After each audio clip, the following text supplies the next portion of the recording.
Chapter 27. Thou canst make me clean.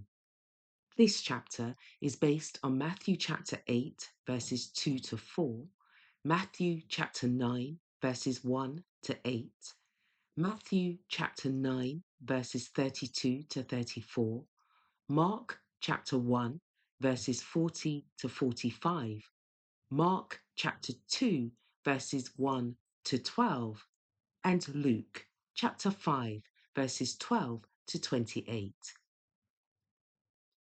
In the healing of the paralytic at Capernaum, Christ again taught the same truth. It was to manifest his power to forgive sins that the miracle was performed, and the healing of the paralytic also illustrates other precious truths. It is full of hope and encouragement, and from its connection with the cavilling Pharisees, it has a lesson of warning as well. Like the leper, this paralytic had lost all hope of recovery. His disease was the result of a life of sin, and his sufferings were embittered by remorse. He had long before appealed to the Pharisees and doctors, hoping for relief from mental suffering and physical pain. But they coldly pronounced him incurable and abandoned him to the wrath of God. The Pharisees regarded affliction as an evidence of divine displeasure, and they held themselves aloof from the sick and the needy. Yet often these very ones who exalted themselves as holy were more guilty than the sufferers they condemned. The palsied man was entirely helpless, and seeing no prospect of aid from any quarter, he had sunk into despair.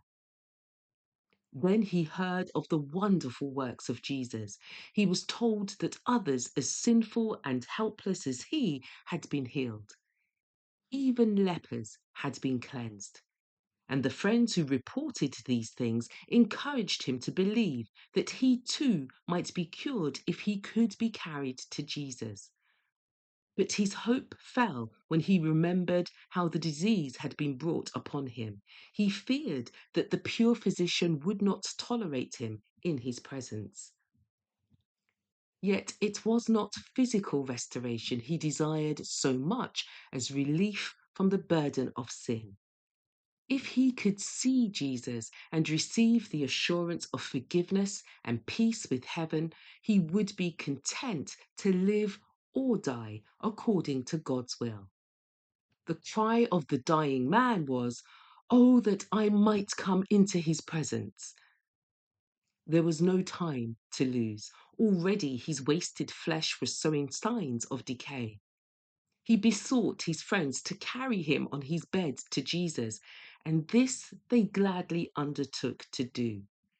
But so dense was the crowd that had assembled in and about the house where the Saviour was, that it was impossible for the sick man and his friends to reach him, or even to come within the hearing of his voice.